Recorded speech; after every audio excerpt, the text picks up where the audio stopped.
Selamun Aleyküm ve Rahmetullahi ve Berekatuhu. Yəqin ki, çoxlarınız bu balaca cəhmini tanıyırsınız. Hər ayın əvvəli və ya sonu sələfi alimlərinin ziddiyyətli sözləri, sələfi alimlərindən biri digərini bidətçi hesab elədi.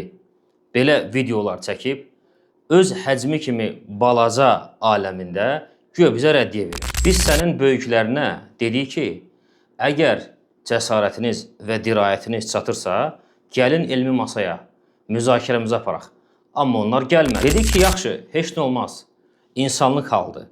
Biri cəsarətli olanda, biri də qorxaq ola bilər. Yaxşı, əgər münazirəyə gəlmirsinizsə, o zaman bizim Allahın kitabına, Rasulullah sallallahu aleyhi ve sellemin sünnətinə və sələfin fəhminə müxalif olduğumuz mövqeyi göstərir. Onlar acizliklərindən bunu ispat edə bilmədikləri üçün əvəzində səni bizə qarşı maşa kimi istifadə etməyə başladılar. Sizin adınız üstünüzdədir. Siz cəhmisiniz. Niyə də cəhmi olmayasınız ki? Cəhmilər kimi Allah subhanahu və teala'nın əlini qüdrət, ərşin üzərinə istiva etməsini hökmü altına alması kimi təvil edirsiniz və Quran-ı Kərimdə Allah subhanahu və teala'nın danışdığı kəlamı deyil də yaratdığı kəlam kimi hesab edirsiniz. Sizdən yaxşı cəhmi mi var? İndi diqqətlə qulaq as.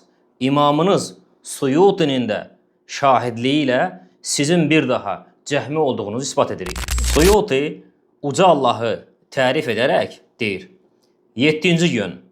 Ruh bədəndə olduğu halda keyfiyyəti bilinmədiyinə görə anladıq ki, uca Allah keyfiyyətdən münezzəhdir. Necəlik ilə vəsf olunmaz. 8-ci yön. Ruh bədəndə olduğu halda onun məkanı bilinmədiyinə görə anladıq ki, o, yəni ruh, həm keyfiyyətdən və həm də məkandan münezzəhdir. Buna görə ruh harada və necə deyə vəsf edilməz. Əksinə, ruh bədənin hər yerində mövcuddur. Bədəndə ondan xali olan heç bir yer yoxdur. İndi müsibətə baxın. Eyni şəkildə haqq olan uca Allahın hər yerdə mövcud olduğu, heç bir məkanın ondan xali olmadığı və onun məkan və zamandan münezzəh olduğu deyilir. Sənin imamın Suyuti cəhmilər kimi Allah subhanahu və teala'nın hər yerdə olduğunu deyir. Heç zərrə qədər də təəccüblənmə. Bu sizin Allah nə aləmin daxilindədir, nə də ki xaricindədir. Sözünüzün eynisindəndir. Uca Allah barəsində etiqadınız bu idi. İndi isə bizim salih sələfdən götürdüyümüz etiqadı dinlə. Əli ibn Həsən, ibn Şəqiq deyir ki, Abdullah ibn Mübarəkdən soruşdum. Rəbbimizi nə ilə tanıyırıq? Dedi, onu səmaların üzərində ərşin fövqündə olması və məxluqatından ayrı olması ilə tanıyırıq. Mən dedim, o yaratdıqlarından hədlə ayrıdır. Dedi, bəli, elə bir hədlə ki, onu ondan başqa heç kəs bilmir. Bu rivayət harada keçir? İmam Əhməd rahimehullah teala'nın oğlu Abdullahın sünnəsində 1-ci cild 175-ci səhifə, həmsinin Beyhaqinin Sifət kitabı 538-ci səhifədə. Abdullah ibn Mübarakın bu kəlamını İmam Əhmədə ərz edirlər.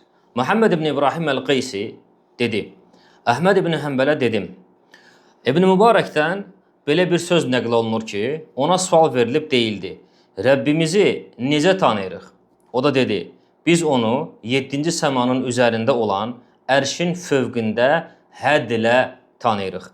Əhməd ibn Həmbəl dedi ki, bizə görə də bu belədir. İbn Mübarəkin sözünü təsdiqləyir. Buyurur ki, bizə görə də bu belədir. Allah subhanahu və teala 7-ci səmanın üzərində olan ərşin fövqündədir və hədlə məxluqatından ayrıdır. Bu rivayət harada keçir?